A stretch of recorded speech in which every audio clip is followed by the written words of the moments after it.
Nesta segunda-feira, dia 10 de março, a deputada Gleisi Hoffmann tomou posse como ministra da articulação política do governo Lula. Ao fazer uso da fala na solenidade, proferiu tantas besteiras, que eu fico me perguntando como uma pessoa com esse nível pode fazer a articulação política. Ou seja, pelo que tudo indica, ela quer apagar fogo com gasolina. Falou uma série de besteiras que uma pessoa normal jamais falaria. Assista. A democracia venceu. Venceu nas urnas pela vontade popular e venceu a trama golpista que culminaria nos atentados de 8 de janeiro de 23. Venceu pela repulsa da sociedade àquela violência e pela firme reação das instituições, dos presidentes da República, da Câmara e do Senado e do Supremo Tribunal Federal. Quero aqui reconhecer o papel do ministro Alexandre de Moraes na defesa da democracia e agora da soberania nacional. Respeitamos e temos relações com todos, mas o Brasil é dos brasileiros e das brasileiras. E se me dão licença, quero também homenagear Walter Salles Júnior, Fernanda Torres, Celton Mello e toda a equipe de Ainda Estou Aqui, por terem mostrado ao mundo o que significou a ditadura, a coragem. É muita bobagem para uma pessoa só. É muita besteira saindo de uma boca. Dá-se a impressão que ela sofre de uma diarreia verbal, aonde só abre a boca para falar asneira. Aonde já se viu querer elogiar o ministro Alexandre de Moraes por práticas democráticas? Aonde já se viu exaltar o filme Ainda Estou Aqui, de Walter Salles? Vale lembrar, o governo federal, o governo do Lula, vai destinar quase 40 milhões de reais para a produtora deste filme. Por aí você vê que cheira sacanagem. Enquanto o povo não tem como tomar café, sequer como comer um ovo, porque picanha foi um sonho distante, eles fazem farra com dinheiro público. Falando em ditadura, ditadura é o que vivemos hoje. Olha só, esse filme exaltado pela Gleisi Hoffmann aborda a ditadura militar que acabou há mais de 40 anos atrás, mas não tem a coragem, a honradez de abordar a ditadura que vivemos nesse momento, capitaneada pelo Alexandre de Moraes, a ditadura da toga. Muito pelo contrário, exaltam o ditador em plena solenidade. Olha, veja um vídeo com um depoimento de um ex-guerrilheiro, o que é que ele fala dos guerrilheiros, para mim, terroristas, quando na luta contra o governo militar. Assista. Da luta armada contra o regime militar brasileiro confessou pela primeira vez ter participado da execução de um companheiro. Carlos Eugênio Paz, da Ação Libertadora Nacional, falou para o programa Dossiê Globo News com Geneton Moraes Neto. Sai para fazer uma ação, onde ele era o homem da metralhadora. Foram lá, expropriaram um carro, quando foram trocar a placa do carro no matagal, chega a polícia, ele pega a metralhadora dele e se manda, sai correndo sem dar um tiro, sem avisar os companheiros. Ou seja, expondo os companheiros à prisão, morte e tortura. Até um momento em que as direções da Ação Libertadora Nacional, a direção regional de São Paulo e a direção nacional da ILN tomou essa decisão. Então, realmente, nós fomos lá e cumprimos a tarefa. Você participou diretamente da execução, então? Essa é uma informação que até hoje eu não dei. E, na verdade, verdadeira, eu acho que eu também não dei, porque também até hoje ninguém teve essa atitude de chegar e me perguntar diretamente. Participei sim da ação.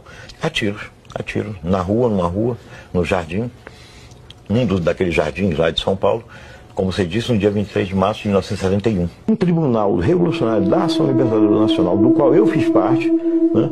Eu fiz parte 10 ou 12 pessoas que decidiram que não, essa pessoa faz parte da guerra, está no outro lado e ele merece ser executado.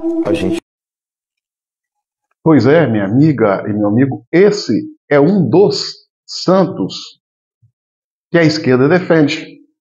Essa é a ideologia que a esquerda defende. Essa gente nunca brigou por democracia. Você quer conhecer a verdadeira história? Ouça e assista esse vídeo de uma das testemunhas daquele momento. O nome dele? Paulo Martins. Assista esse vídeo.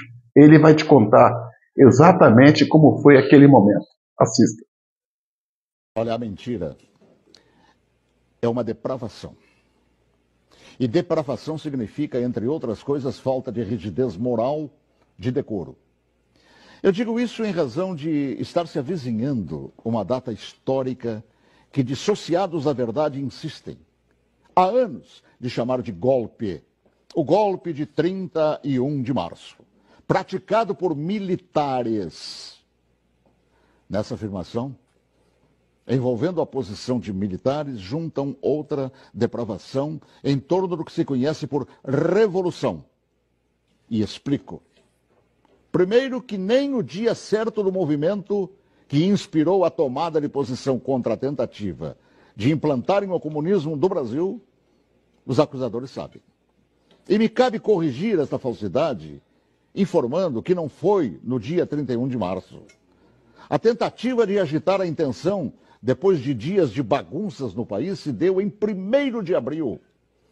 No dia 31 de março, num planejamento de agitação, João Goulart e Leonel Brizola deixaram Brasília e se dirigiram para Porto Alegre, iniciando a tentativa de golpe de esquerda. No dia seguinte, 1º de abril, a agitação que deram o nome de Campanha da Legalidade, segundo o movimento de resistência que os incipientes de hoje não sabem, ou se sabem, mentem. E teve como líderes não os militares. Não os militares, que ao longo dos anos são atingidos por espetadas de baixaria. A liderança daquele movimento revolucionário pertenceu a civis que inspiraram o povo brasileiro a sair às ruas aos milhares em todas as capitais, em passeatas que ficaram conhecidas como Marcha da Família com Deus pela Liberdade. E os civis que promoveram e lideraram a revolução foram os governadores, civis, repito, do Paraná, Ney Braga, de Minas Gerais, Magalhães Pinto, da então Guanabara, Carlos Lacerda, do Rio Grande do Sul, Hildo Meneghetti, de São Paulo, Adhemar de Barros, de Santa Catarina, Celso Ramos, além dos jornalistas Roberto Marinho, do Globo, e Assis Chateaubriand, dos diários e emissoras associados, essa última empresa para a qual eu trabalhava. Os militares, diante da pressão desses líderes governamentais e pressão do povo nas ruas, é que, depois de Goulart e Brizola abandonarem tudo e fugirem para o Uruguai, é que, após um breve período de governo de Ranieri Mazzilli, o vice que foi empossado pelo Congresso, é que assumiram o comando da nação por ter o mesmo Congresso decretado vago o cargo de presidente. Ninguém tirou João Goulart de lá. Ele é que fugiu. Eu ouvi fugir. Assim, é um depravado. Todo aquele que mente sobre o que chama de golpe. E que foram os militares que assim determinaram, pois golpe é o que queriam os sociopatas implantar. E rótulo de depravados, tanto aqueles como os que hoje repetem a mentira por uma razão, uma simples razão. Era eu, o locutor, que foi obrigado a entrar na marra no estúdio da Rádio Farroupilha naquele 1º de abril, conduzido por Goulart e por Brizola. Eu fui sequestrado e testemunha ocular da história, talvez, quem sabe, a última no Brasil, e ali ficado na cadeia de rádio chamada Cadeia da Legalidade. Eu fui nomeado oficialmente por Goulart e Brizola. lendo ofícios redigidos e patrulhados por um bando de agitadores. Eu acompanhei toda a história, também depois, através do tempo. E todos os seus capítulos não cabem aqui.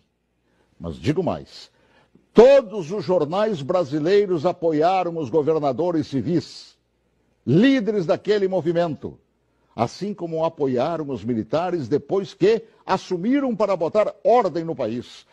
Todos os grandes jornais brasileiros, com exceção do chamado Última Hora. E os militares, após assumirem e resgatarem a ordem atropelada pelo comunismo, transformaram o Brasil, naquela época da 49ª economia do mundo, na 8ª economia do mundo. Assim, pela verdade dos fatos, que se honre neste fim de semana os 55 anos do movimento que evitou nos transformarem numa Venezuela de hoje, na qual o povo não conta nem com papel higiênico.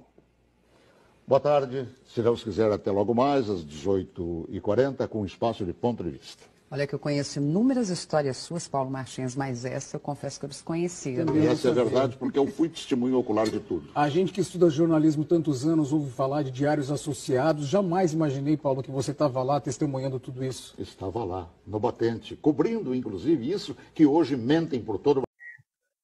Depois dessa explanação, não tenho muito o que dizer, a não ser pedir que você curta, comente e compartilhe esse vídeo ao máximo.